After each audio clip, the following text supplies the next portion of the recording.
કુળદેવી માં ચામુંડાના પરચા ભાગ 20 અંતિમ મહાસંગ્રામ। અંતિમ શાંતિ કે તોફાન। અર્જુનની ત્યાગ ભાવના પછી ગામમાં શાંતિ આવી ગઈ હતી। લોકો ખુશ હતા। મંદિર ફરી જીવંત બન્યું। ભક્તોનો માહોલ ફેલાયો। પણ અર્જુનના મનમાં એક પ્રશ્ન હતો, શું અંધકાર ખરેખર પૂરો થઈ ગયો છે? અંતિમ સત્યનો ખુલાસો। તે રાત્રે અર્જુન મંદિરમાં ધ્યાનમાં બેઠો હતો। અચાનક મંદિરની જમીન કંપવા લાગી।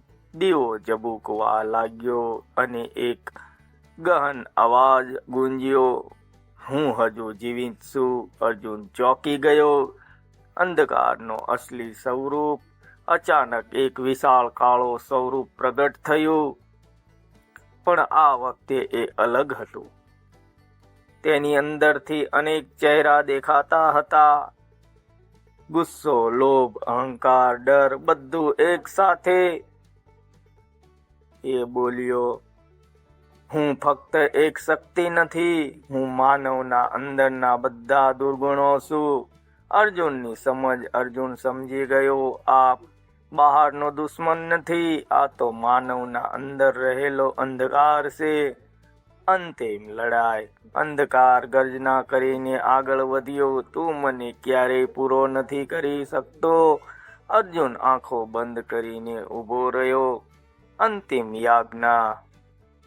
તેને માતાજીનો અવાજ આવ્યો, ભક્ત, અંધકારને હરાવવાનો એક જ રસ્તો છે, તેને નષ્ટ ન કરો, પણ તેને પ્રકાશમાં ફેરવો, દિવ્ય પરિવર્તન। અર્જુન ધીમે બોલ્યો, માં મને માર્ગ બતાવો।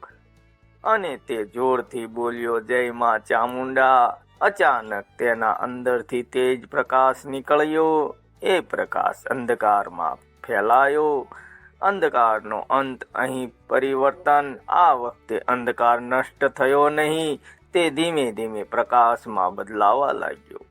ગુસ્સો શાંતમાં, ડર વિશ્વાસમાં, અહંકાર વિનમ્રતામાં। મહાચમત્કાર। મંદિરમાં દિવ્ય પ્રકાશ ફેલાયો। માં ચામુંડા પ્રગટ થયા। તેમણે કહ્યું, આજ સાચી જીત છે। અંધકારને નષ્ટ નહીં, પણ બદલો। અર્જુનની મહાનતા। અર્જુન નમન કરીને બોલ્યો, માં હવે હું સમજ્યો, દુનિયા બદલવા માટે પહેલા પોતાને બદલવું પડે। નવી શરૂઆત। તે દિવસ પછી ગામમાં હંમેશા શાંતિ રહી। લોકો ભક્તિમાં જીવવા લાગ્યા। અર્જુન એક માર્ગદર્શક બની ગયો। અંતિમ સંદેશ। અર્જુન બોલ્યો, અંધકાર હંમેશા રહે છે, પણ જો આપણે પ્રકાશ બનીએ તો દુનિયા બદલાઈ શકે છે। અંતિમ શિક્ષા। અંધકારને નષ્ટ નહીં, બદલો। સાચી શક્તિ અંદર છે। માં ચામુંડા હંમેશા સાચો માર્ગ બતાવે છે। મિત્રો, સ્ટોરી સારી લાગી હોય તો લાઈક, કમેન્ટ, શેર કરવાનું ભૂલતા નહીં। મળીશું આપણે બીજા વિડીયોમાં। ત્યાં સુધી જય માતાજી।